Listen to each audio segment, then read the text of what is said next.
the way I recommend you find that out is tapping into what your heart desires. What are you good at? What do you love? What did you do when you were younger? Like, what inspired you? I got lost on the train and I just thought I needed to make money. Hey guys, I'm Ashley Dawn Rivard, and you are now Into the Dawn, a provocative podcast that looks at all things taboo, such as suicide, grief, sex, addictions, and more. Each week, I talk with experts who successfully investigate their areas of interest. And if you like what you hear, please remember to subscribe. Troy Casey, the certified health nut, has successfully restored physical, mental, and emotional balances to clients who have failed with all other systems. As a Versace model in Milan 31 years ago, Troy studied nutrition, herbs, and internal purification as a way of looking and feeling great in front of the camera. He scoured the earth for the most powerful health and healing methods, working with the indigenous tribes in the Amazon as a medicine hunter. His book, Ripped at 50, A Journey to Self-Love, has all the tools you need to restore and keep your health optimal. So, what was really the defining moment for you that put you on this health track? Because I know with your story and what you share in the book, which is a pretty phenomenal, we'll call it a roller coaster ride. What was that defining moment that you decided to step up the game?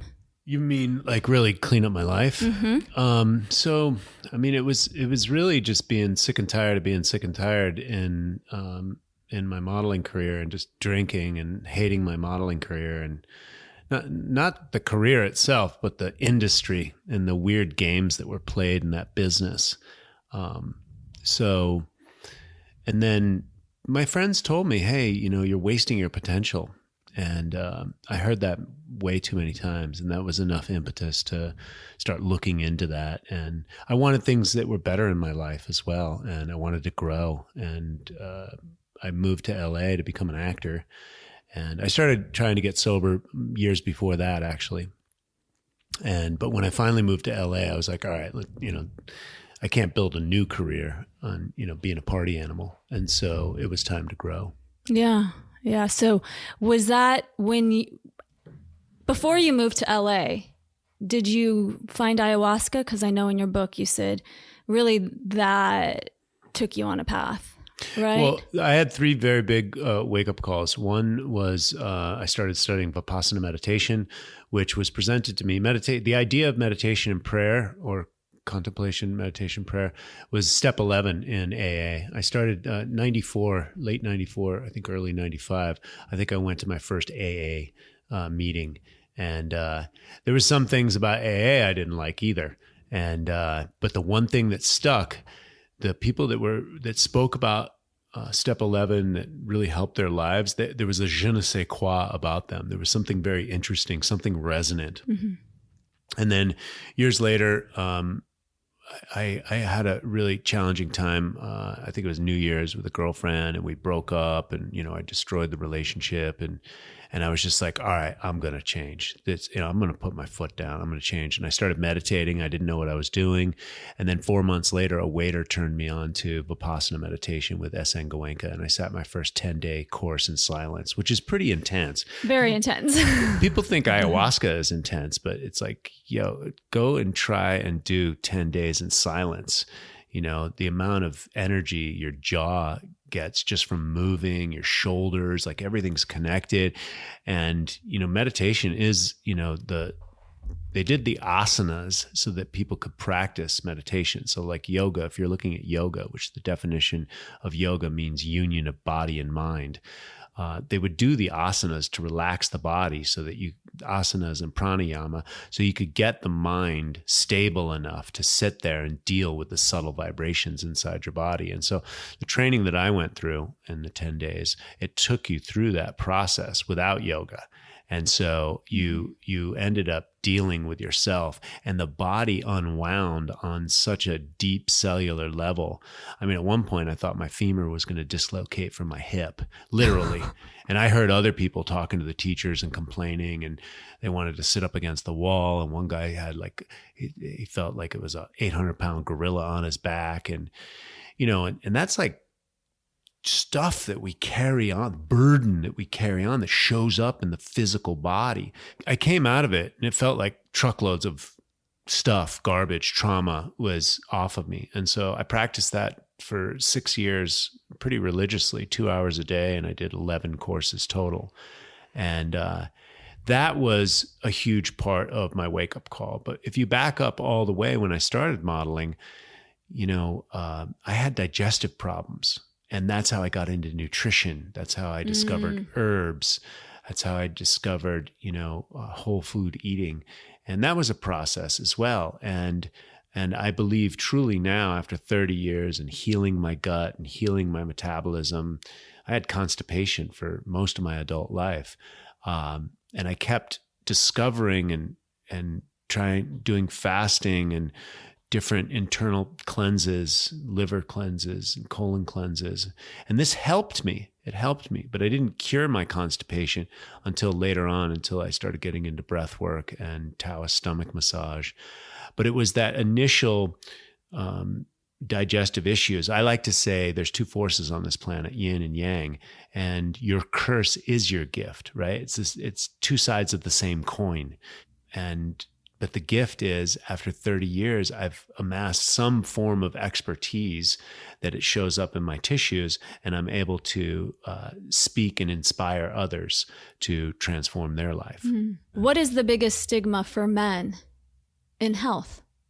Whether it be for men in their 50s, because you're in your 50s, or in general, what do you feel is the biggest stigma for men that you're helping everyone overcome?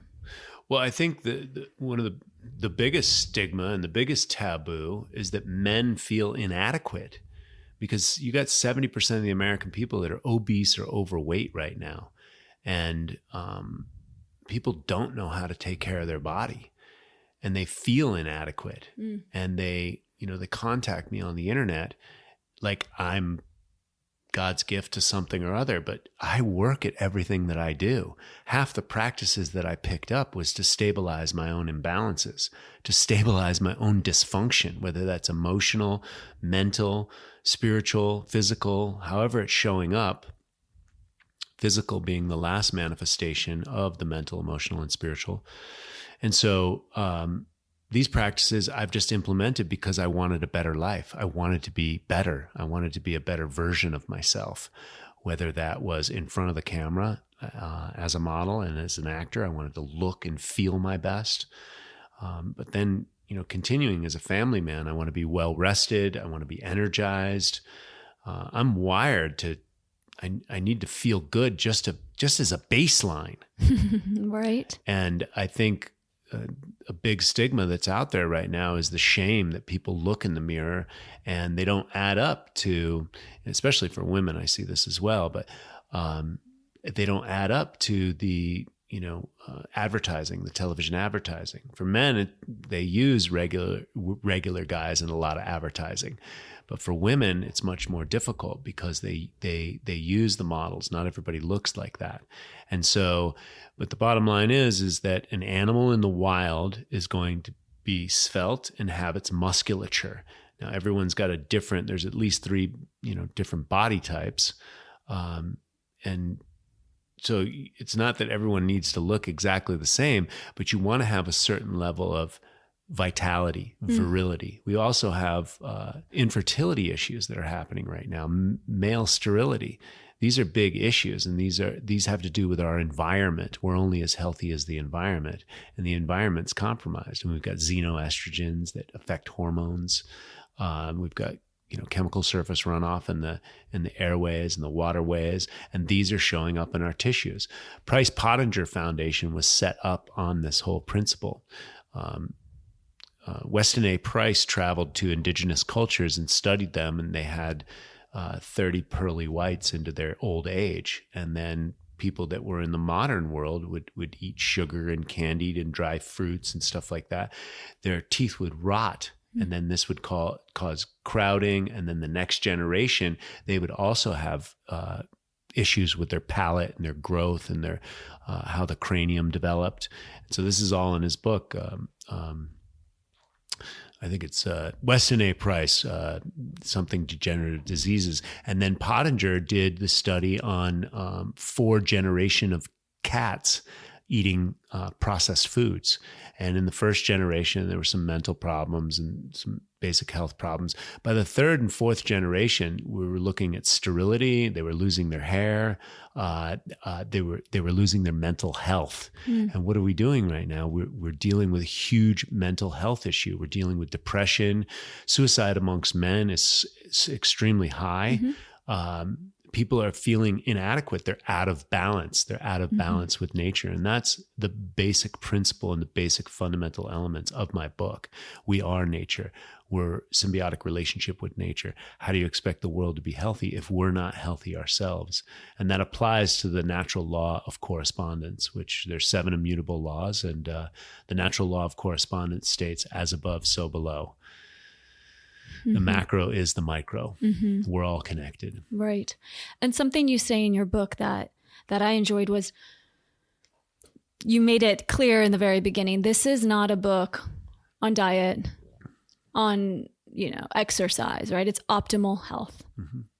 And you touched on the fact of, obviously we need movement. We need to put good foods in our system, but you also are, you live your life with all pillars of the mental, emotional, spiritual. And I think, correct me if I'm wrong, but like with men, especially maybe in their 50s, they've just chased what men are supposed to chase, right? Money. And they're dying inside, but they're, my opinion, they're not going to show it.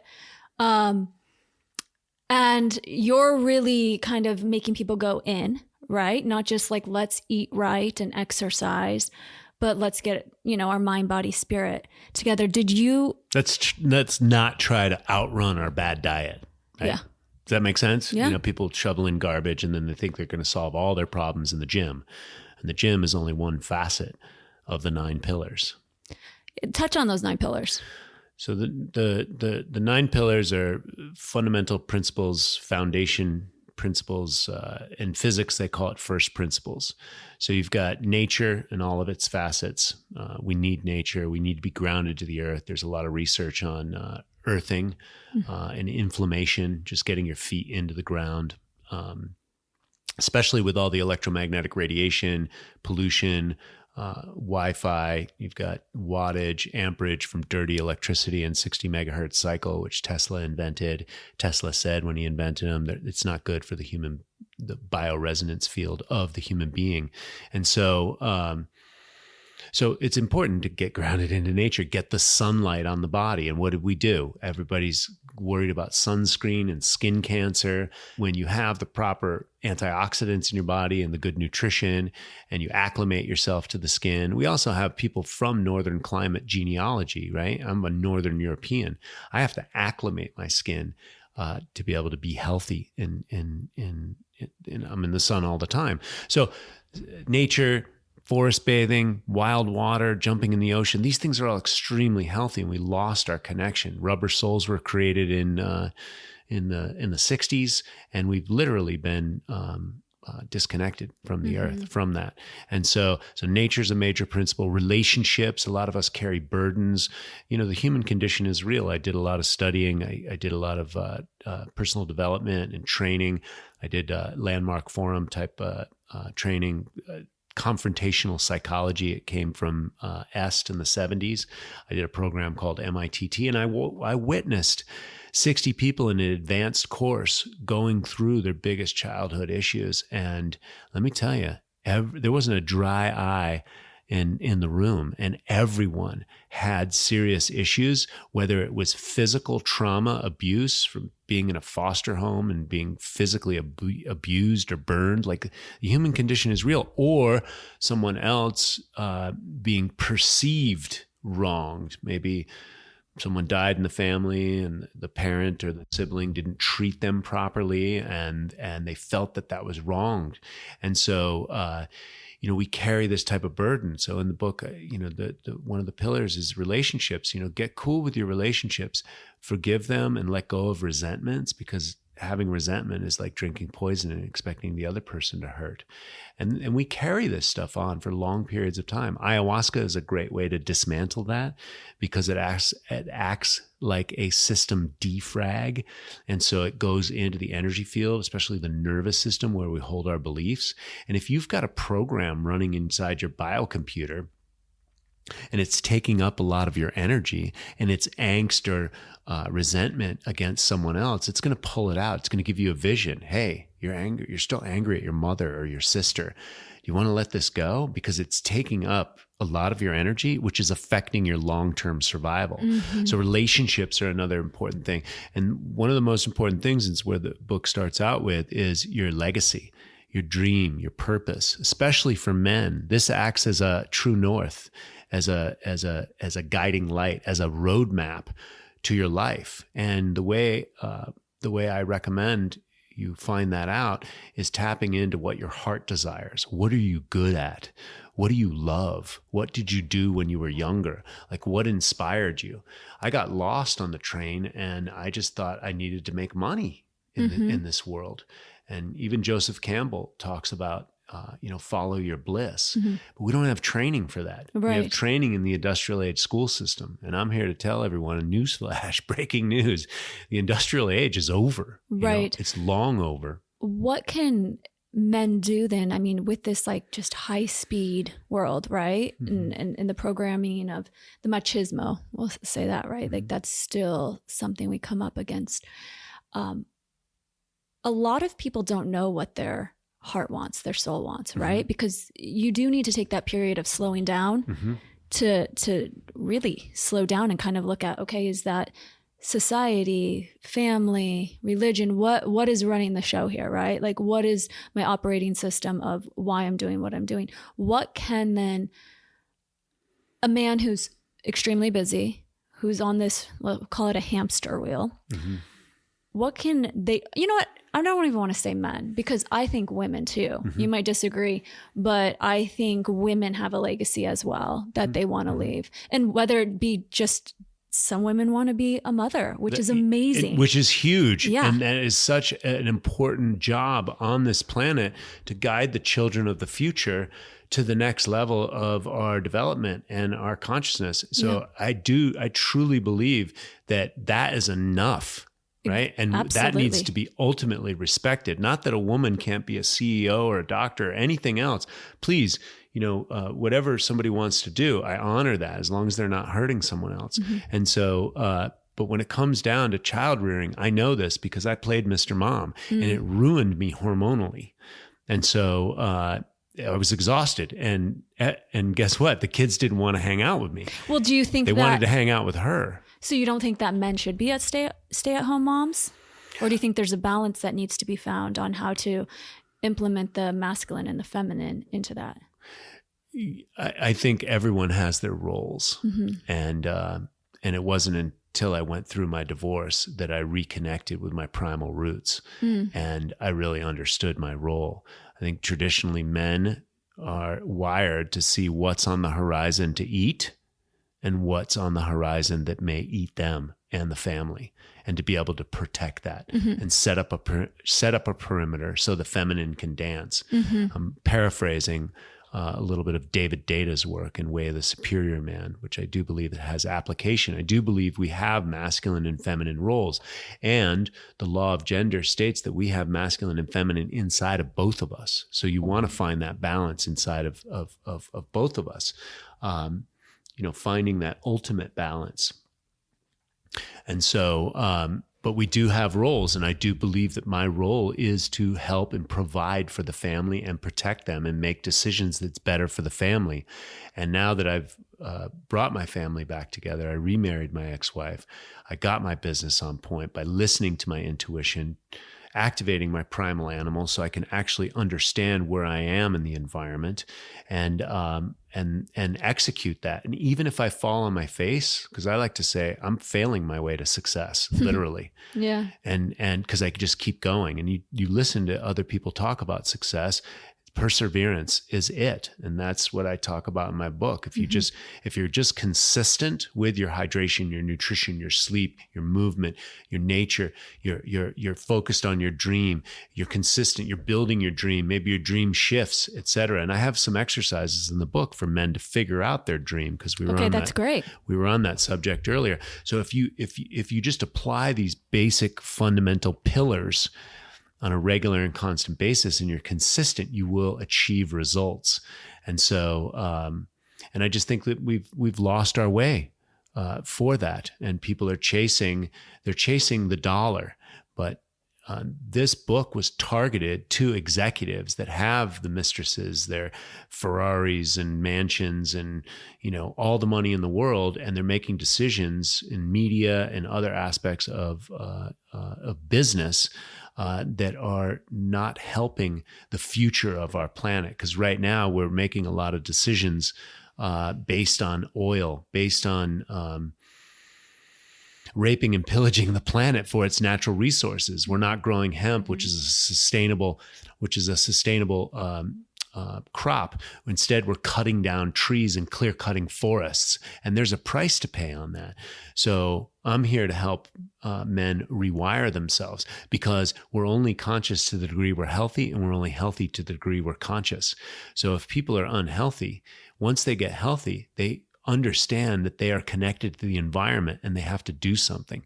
And so a lot of executives in Hollywood here, a lot of people are drinking ayahuasca right now, and that is waking people up. And then they're starting to make decisions and creating foundations and using their business acumen to either start new businesses or create avenues to help the world. Jerry at Rhythmia is a perfect example. He was a very successful businessman. He was an asshole, and he hired, and he was trying to get off pills and alcohol, and he hired the medical director for Passages in Malibu. He made a trip to Passages. He read about it in the literature, flew out to California. He talks about it in his book and in his seminars that, the only thing he wanted to do with women was have sex with them, and with guys is have money with them. Otherwise, everybody else he was fighting with all the time. He was getting into fights at Nobu, and he was just a jerk. And so he did Passages for 90 days. It got him only so far. And then he liked the medical director, so he hired him, and then did his own research. And the guy was on payroll, and somehow Jerry found iboga in Costa Rica, and he went down and drank it, and his life completely changed. And then told Dr. Jeff, the medical director from Passages, that he had to do it. And Dr. Jeff's like, I'm a medical doctor. I'm not going to do psychedelics. And he's like, you're on my payroll. You're going to do it. And Dr. Jeff figured out that you can do 20 years of therapy in one night with these extremely powerful jungle tools, right? Iboga, ayahuasca, peyote, which is desert medicine, San Pedro, desert medicine. These tools have been on the planet for a very long time, but they've been vilified, just like marijuana, because they outperform textiles, they outperform pharmaceutical drugs. And what are our industrial magnates doing? They're trying to control. They're setting up monopolies that only state licensed doctors can treat, mitigate, or cure any kind of mental illness, physical illness. And so we're kind of locked into these systems. And then these systems are also funded by the industrial age school system. So it keeps everything into lock in place. My mission is to raise human consciousness and change all systems. It's just time to upgrade the systems. It's not like I'm against, or we don't need another revolution. I think we fought all the revolutions. We need an evolution. Absolutely. Absolutely. Yeah. For everyone. Well, let me ask you this. Is this book just for men? No, this book is for every man, woman, and child, healthy or sick, young or old. It is an owner's manual for the human body, temple, the spiritual spacesuit. When I read the book, that's how I felt. I was like, oh, there's a lot of great information, and you really lay out your story and filtrate it throughout the pillars as well, which helps you connect, right? Helps the reader connect and go, oh, wow, this guy's been through some shit. And he keeps going, and you're still young, I would say, in my opinion. I feel like a spring chicken. When you were saying helping men with their legacy in that part, I question again, like, well, is it for women as well? It's like women finding their legacy? It's for anyone.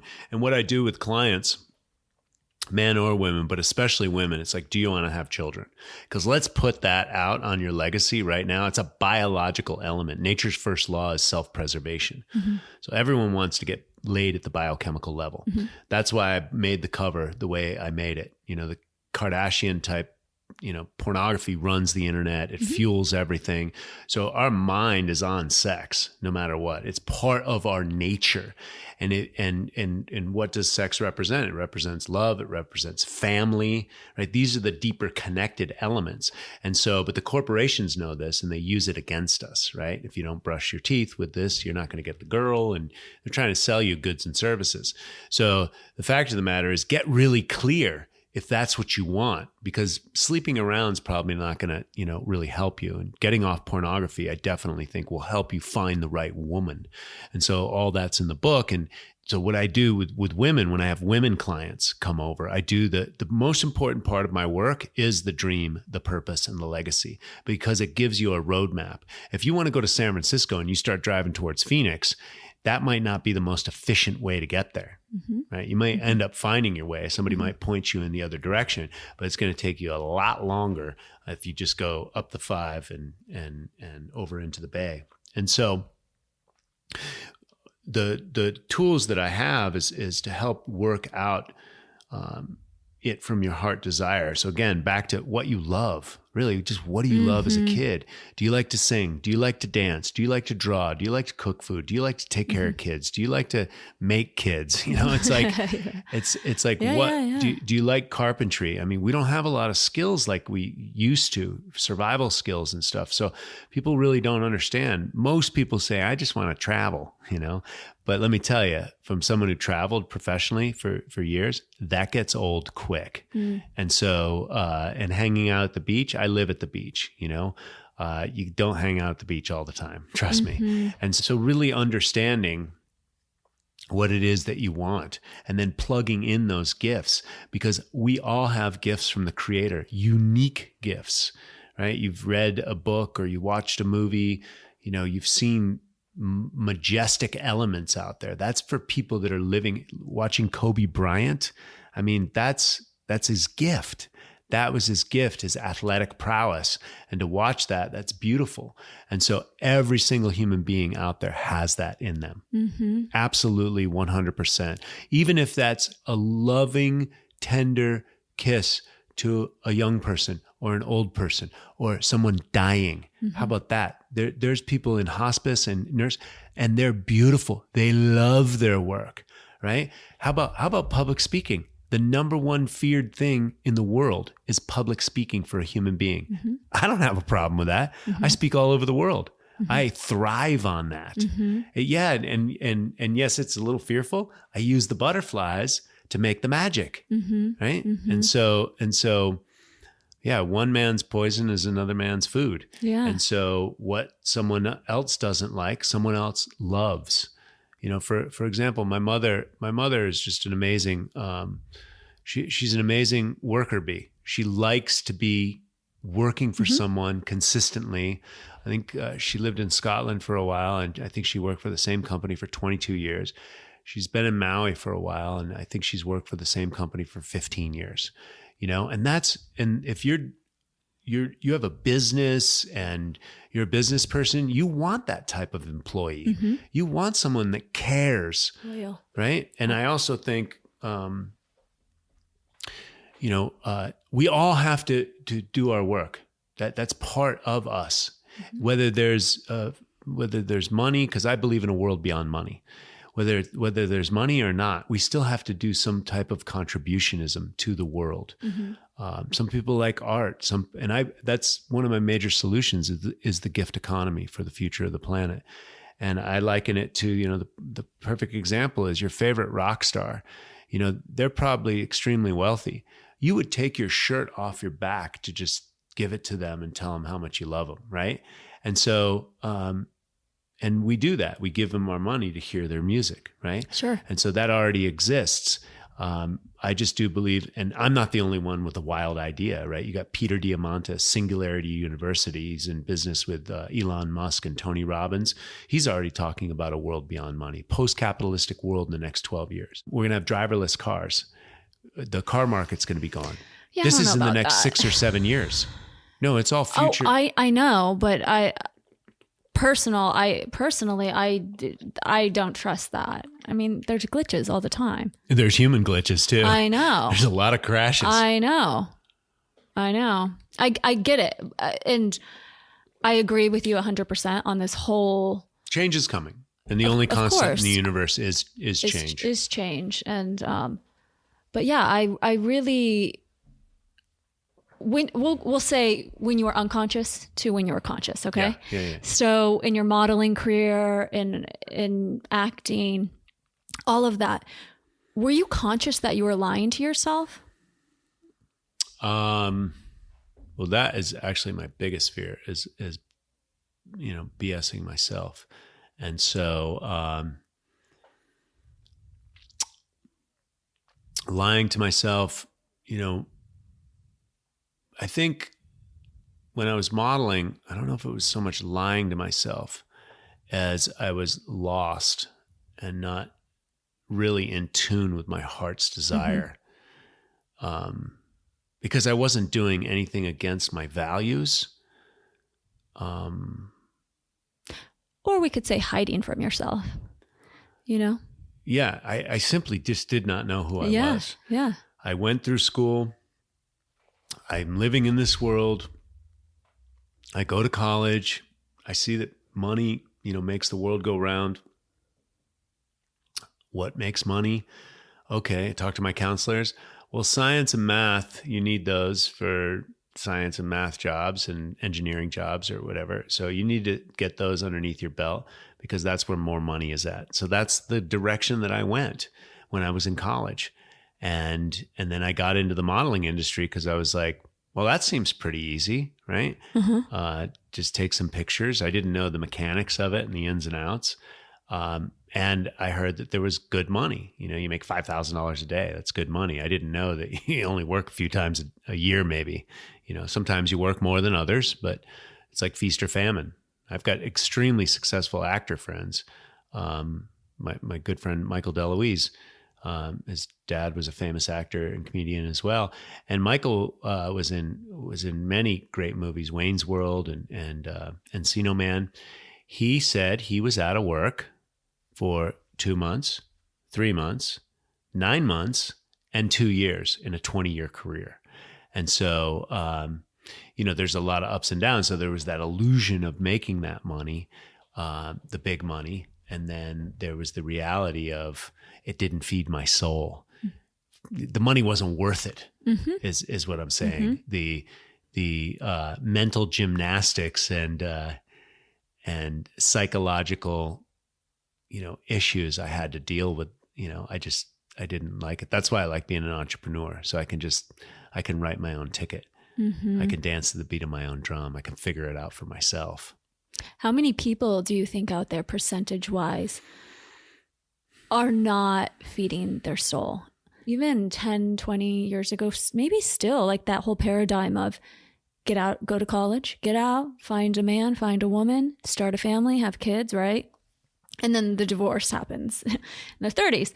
But so how many people do you feel are not feeding their soul and they're living lives that aren't thriving within? I mean, I don't want to just pull a number out of thin air, but I would say the majority of the population. Yeah. I mean, most people aren't happy. Yeah. Most people aren't excited about life. Most people, if you talk to them for 5 minutes, within 3 to 5 minutes, they're going to start complaining about their health or their wealth or what they're doing. And I honestly think that is humanity's round peg trying to fit into a square industrial world, right? We're not just all industrial automatons. We are so much more than that. We are powerful co-creators, and we're not being taught that. We're not being taught what they taught in the Egyptian mystery schools or in Neoplatonic philosophy, which is alchemy, which is what all the learned people of before the industrial age school system, learned, that, you create and affect matter with your words and your thoughts. And the mind is a tool, and you program that through your heart's desire. And the Da Vinci's of the world, everyone's a Da Vinci. Everyone's an Einstein. Everyone has their genius. And it's important that you find your genius, and your genius is exactly attached to what you love and what you're passionate about. I've found my genius kind of by default. And I just think in the new paradigm and the new world that we're moving into, and the world's changing fast. And I think 2020 is I know 2020 is a huge transformation. We're sitting in the middle of a coronavirus scare, pandemonium, and it hasn't even started. I think even later on this week, it's going to get more intense. And so, I see that is necessary to break down the old, and then the phoenix can rise from the ashes. And that's what needs to happen. That's what is happening. And I studied the Hopi prophecy and the eagle and the condor prophecy, and walked the Mayan temples and the Incan temples. And I saw visions when I was in the Amazon drinking ayahuasca. And this is just a great time of transformation. The Mayan calendar was on point. 2012 was just a portal. And not only that, but there's the mechanics of the numbers and the 26,000 year procession of the equinoxes. And we're not going to have maybe the exact date down perfectly, but I still think whatever that date was, we moved through the portal, and 2020 is on the other side. Astrologically, we're moving into the age of Aquarius. At the end of the year, 2020 represents inner vision. There's always number, and you can break down the etymology of words. There's deeper meaning. Do you believe in astrology? Well, I loved what my astrologer friend Scott Tajarian said. I think he's thedailytransit.com and date-time-place on Instagram. He's a brilliant guy. He was a writer. He was a Hollywood writer, and studied writing, worked for, I think, William Morris. And he was helping me with Certified Health Nut, my brand and television show, many, many years ago. And he says, okay, so you've got the sun and the moon, and you've got the earth, and the oceans of the earth weigh something. What does he say? It's like 130 metric cubic tons. He's got like a word for it, like a huge measurement. And the moon affects the tides of the ocean, and you're 70% water. Do you think that the Pluto and the Neptune and the Mars and the Mercury and all these other transit elements may have a pull on you? It's a language, right? It's a language that the ancients knew, the constellations, the zodiac. And so if the moon can pull the oceans of the ocean waters on planet Earth, then it might have an effect on you. Right? And I think that makes some valid points, especially when he came over my house and accurately pinpoint me and my wife's psychological issues. Really? Based on your birthdays? Oh, yeah. And time? What is your birthday? December 30th. So you're a Sag or Capricorn? Capricorn. Huh. And so, I mean, there's the language of astrology, how he educated me. And he just read my charts a couple of weeks ago, my whole family. And it was extremely accurate. And he also talked about all the transits that are coming up. We just went through one of the biggest full moons on the 9th. I mean, how was your week last week? Terrible. Aha. I went down. Okay. A few days before, I was like, what the fuck is going on? Exactly. Inner volcano. But I'm aware enough to know, like, okay, this moon is really... Yeah, so it's not necessarily a belief. It's a thing. And there's physical elements, and it's pulling on the waters of your body and your unique structure. I like how you say that. It makes it more tangible. Yeah. You know, not so... look, I'm a believer in it, but I'm a believer in everything you're saying. And I know other people I come in contact with, or if I'm talking, I'm like, wait, this isn't normal to them? This talking about this stuff, but it's an interesting thing, and like how you said, it has relevance. I don't want to base it like, get neurotic. 100%. It's not a license to be neurotic. you know, and you still got to get on with your life, but it's good. Like last week was pretty intense. Coronavirus looks like we might go into a quarantine the next couple of days. Like look at the astrology, you know, it was crazy last week. And so, and we're moving astrologically, we're moving at the end of the year into the age of Aquarius. So big changes on the horizon. What does your day look like health-wise? Well, your day, I mean, I know you're a walking embodiment of what you preach. So if somebody wants to know, okay, what's this certified health nut? Well, that's your name, right? Yes, that's my official title. That's your official title. I'm not an MD. I'm a CHN. CHN. What does your day look like? Mentally, emotionally, spiritually? How do you, tune your instrument and connect and be efficient? Well, I like to move my body every day. That's for sure. I go to Gold's Gym in Venice, and I also go to Muscle Beach, and I ride my bicycle. I do Qigong, and I do a lot of breath work. To be honest, I practiced Vipassana meditation for 6 years, from 1999 to 2005. I haven't done a course since 2005. 10 days, actually 12 days to go up there and come back is a lot of time for your modern human to get that type of, and plus there's a little bit of an integration process, and so I haven't sat at a Vipassana course, but I've been wanting to boost my meditation. We just moved back in together. We just got remarried, and we just last week moved into a new 3-bedroom house. So I have a new space. My yoga mat's right next to my bed with my meditation pillow. And so what I'm saying is I'm expressing my own shortcomings. I want to bump up my meditation. Mm-hmm. I think it's necessary because the world's a little chaotic right now, and I want to be grounded and centered. And although I do breath work sometimes throughout the day, and I'll just drop down, I'll do 10 breaths out of a cold shower and just and hold that just to get my breath work and my consciousness kind of mellowed out. So I'll do that at any given moment. But it has a quick effect. Yeah. I mean, you just do 5-10 breaths anytime you want. Try and work on your mechanics, make sure your diaphragm's opening up, and then do a breath hold as well. And that'll shift your state, at any time of the day. You throw in a cold shower before or after, and it's magic. And so I do that already, but I'm going to bump up my meditation is what I'm trying to say to you guys. Meditation's a tough sell to my clients and your average day human. Things are moving so fast. People are doing emails late at night. I need to get to bed at 10. Sometimes I get to bed at 10:30, 11 o'clock, and I feel it. The closer I get to bed till 12, I feel it. And then boom, kids got to get up for school the next day, and it's like, I'm on. And so what I like to do is drop off the kids. I hydrate first thing in the morning, herbs, minerals. I have like an herbal salad. I dried capsules and herbs. I have some wheatgrass and some spirulina.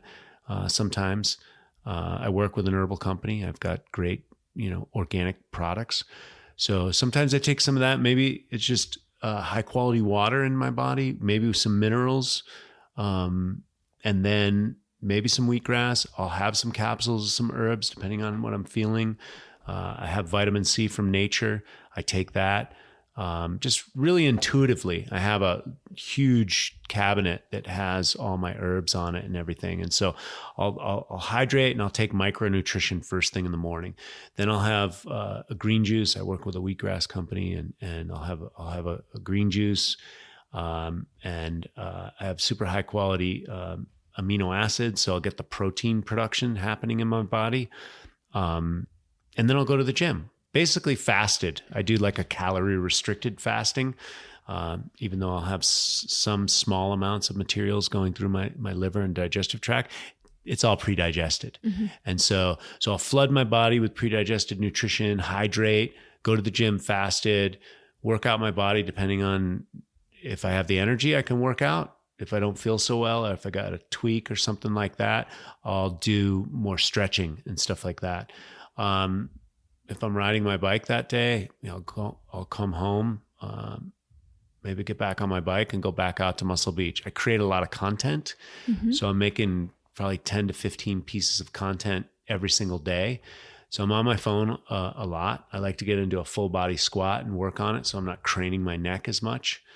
And then I'll start eating, depending on how hungry I am. I'll start eating around 2 or 3, maybe have a meal or a snack. You don't eat till 2 or 3 in the day. Oh, yeah. So do you call this intermittent fasting? You could call it that. Some people are more strict on their definition of fasting, but I call it calorie restricted intermittent fasting. So basically, I don't want my body bogged down with metabolic processes. I want my mind to be clear, and I want all the energy that's coming for me. And I watch my blood sugar closely. It's not an everyday rule. Sometimes I have breakfast. It really just depends on how I feel. But usually fresh squeezed juices or herbs and superfoods that I work with, water, maybe some pre-digested amino acids, but that's about it. Nothing to tax my metabolism. And as long as I can do that, the better, because you go into a state of ketosis and autophagy, so fat burning, and then the body scavenging the dead cells in it as well. And so it's just a way to optimize the body, and it's a key to longevity as well. I'm pretty calorie restricted, and you eat once a day? Pretty much. Maybe I'll have a snack, or my digestion. And again, I had to figure this out for my own digestion. My digestion can be a little bit slower, or it takes me a long time. Like once I start eating, it's hard for me to put liquids behind that because my digestion, it just gets a little backed up. So I'd rather hydrate in the morning, and then when I'm ready to start eating, and I can eat right before I go to bed too. And be fine? Yeah, and totally. Your stomach doesn't? Totally. I'm great. In fact, my body thrives on that. In fact, I was urinating a lot as I started to get older, in my 40s, and I was urinating a lot at night, and it was really messing up my sleep. And then I worked with my mentor, and he told me that that's a blood sugar issue. So it's a good idea to have some protein just before you go to bed, and it cured the problem overnight. What do you eat for dinner, if you eat dinner? I eat all organic, high quality, farmer direct, pasture raised, everything. I'm an omnivore. Specifically, I avoid white chicken breast, and my body doesn't like turkey that much. I only eat wild fish, and we trash the ocean, so there's not a lot of wild fish. I've got a good salmon fisherman that I get my salmon from at Santa Monica Farmers Market.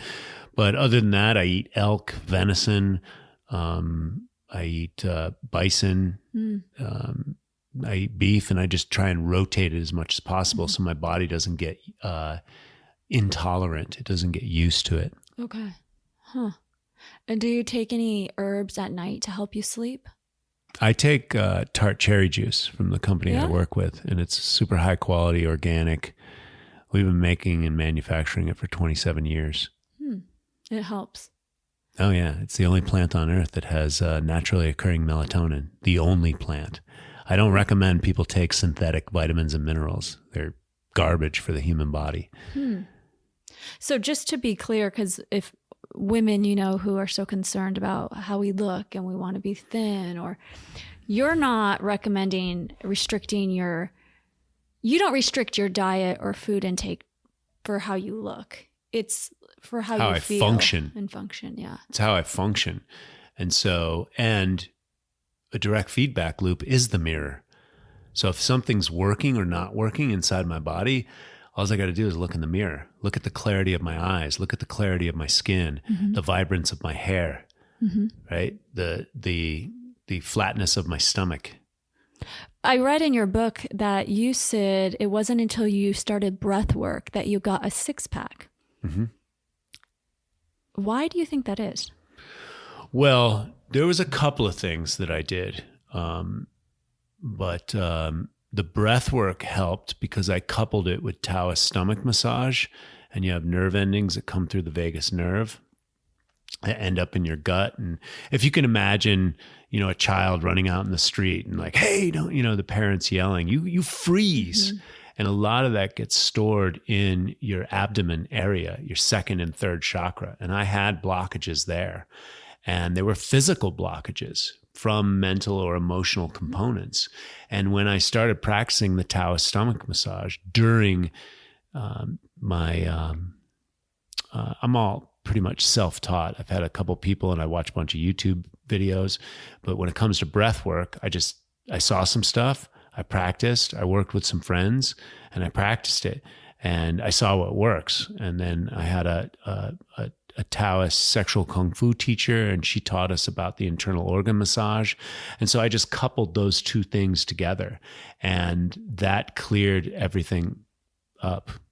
And I also did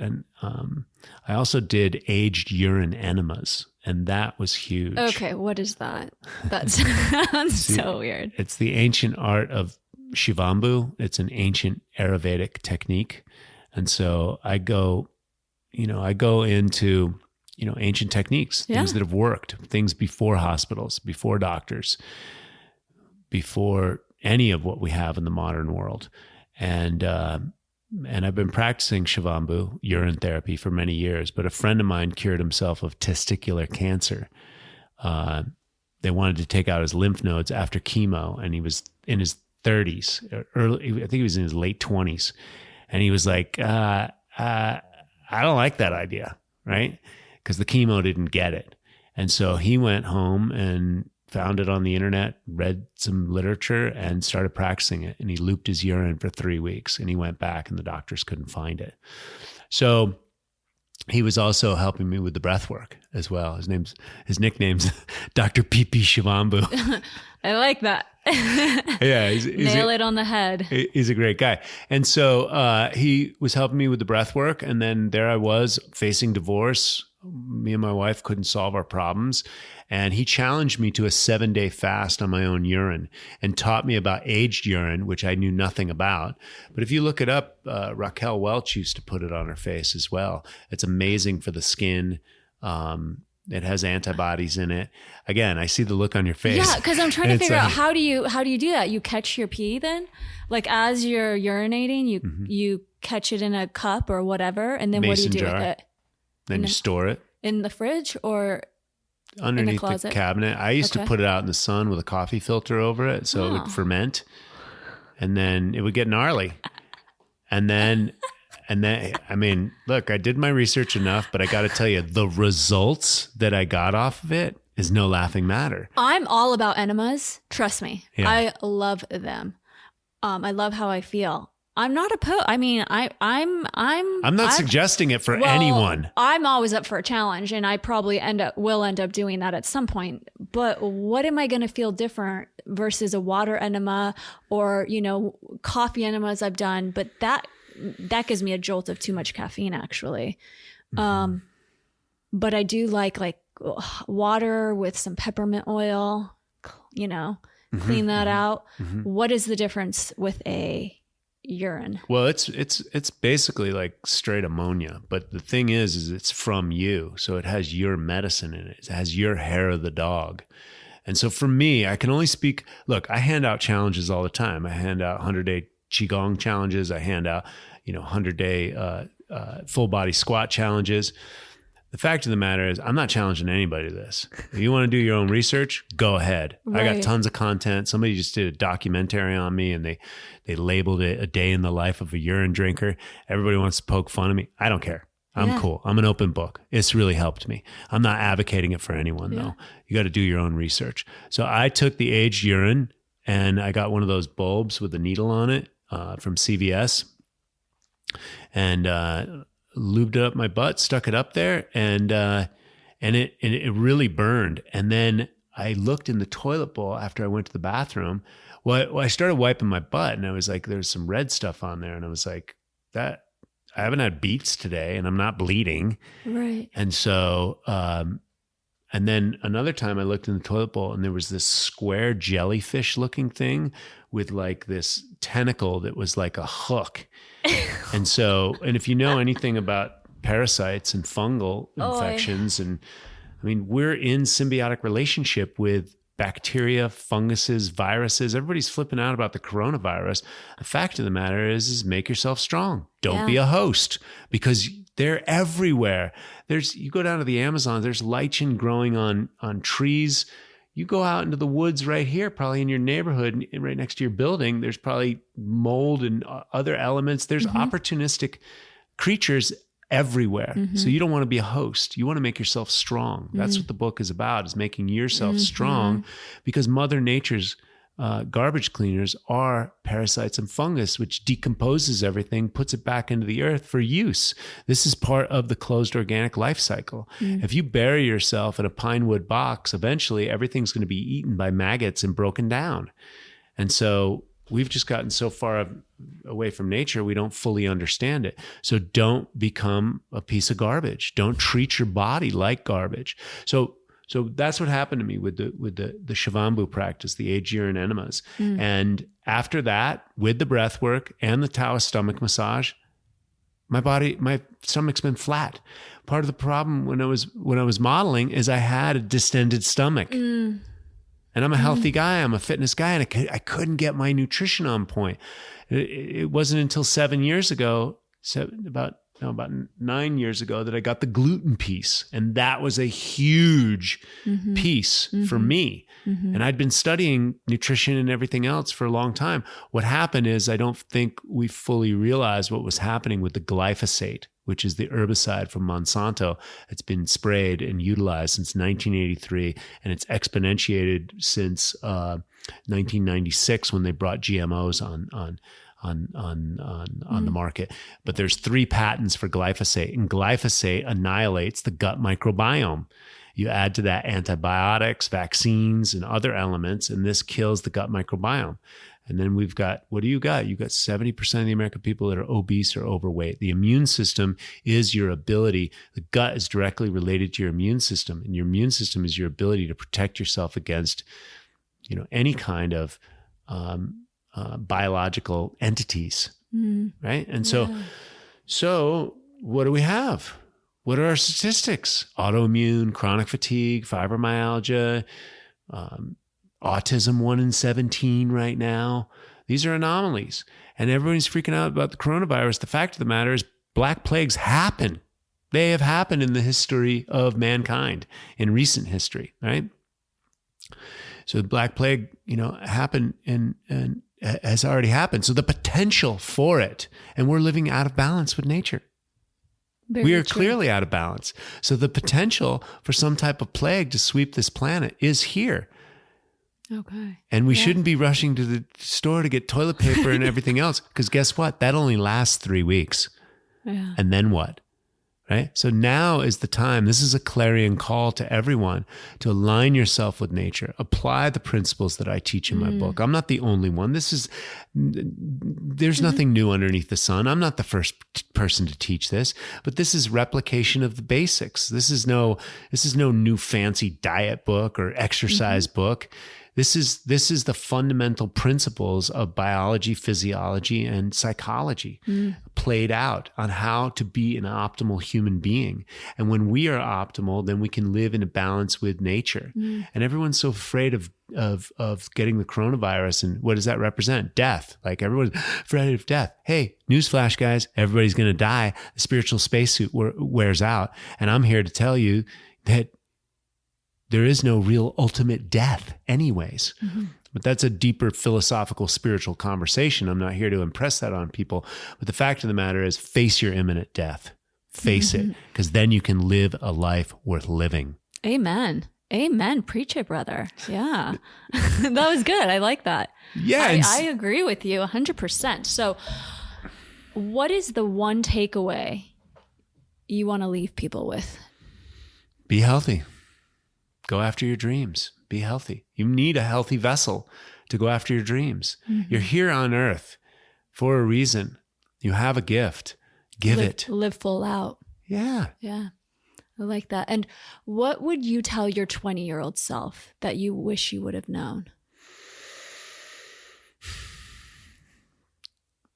I mean, I found health when I was 23. And so, but if I was 20, health is the most important thing. Your health and your word are the only two things you really have on this planet. And when you say health, mind, body, spirit health? Mind, body, spirit. Yeah. And that comes with dream, purpose, legacy, comes with connecting with nature, hydration, sleep, thinking, breathing. Hydration, nutrition, sleep, movement, breathing. Perfect. Love it. Thank you so much for being here and talking with me today and sharing your wisdom.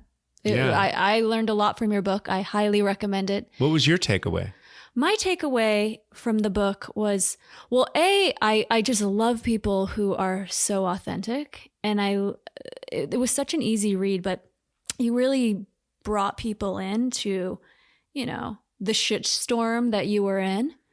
And I saw my takeaway was not only, yes, go for it. Keep pushing yourself. Keep expanding. But then when I was reading your pillars, it was just a reminder of okay, if you have legacy is number one, right? Mm-hmm. If that's once you're clear on that, then all of your pillars help you build that, right? You start making decisions based on your dream and everyone on your dream team. Yeah. And like I mentioned off the record, how the breath work in your book, you lay it out so simply, so quickly. And I did it right after I read that.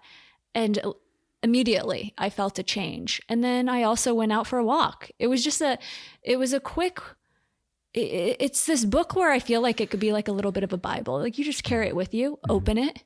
Mm-hmm. Right? Open it when you kind of are feeling a little off or down. And then it's like, oh, nature. Okay. And I was like, oh, he's walking every day. I can walk. I could get my butt outside, and it does make such a difference. You come back, I'm sure like a lot of people, I could have a tendency just to like work. And then you don't realize you're being blocked. Right. Mm-hmm. And then you get yourself outside or you have some nice water or a piece of fruit or whatever. Just feed your soul, mind, body. You talking about balance? Maybe. Maybe. Shocking news for Americans. Shocking. It's a great book and I definitely recommend it to people. Absolutely. So thank you for sharing this and writing this and doing what you're doing. And awesome. Where can people find you? Yes, they can find me at Certified Health Nut, branded across the internet, YouTube channel, Instagram, Facebook. I'm on Twitter as well, and TroyCasey.com. They can find me, the book, and I think everything's redirected right now to the book, which is ripped50book.com and certifiedhealthnut.com. And still working on my tech, but I think everything should be easy to find. I'm on Instagram every day, for sure. You are. Well, thank you so much. Yeah, thank you. Thank you. That's it for today's podcast. Thank you so much for taking the time to listen today. Please let me know what you think. Leave a comment, share, and we'll be back next week with a new episode.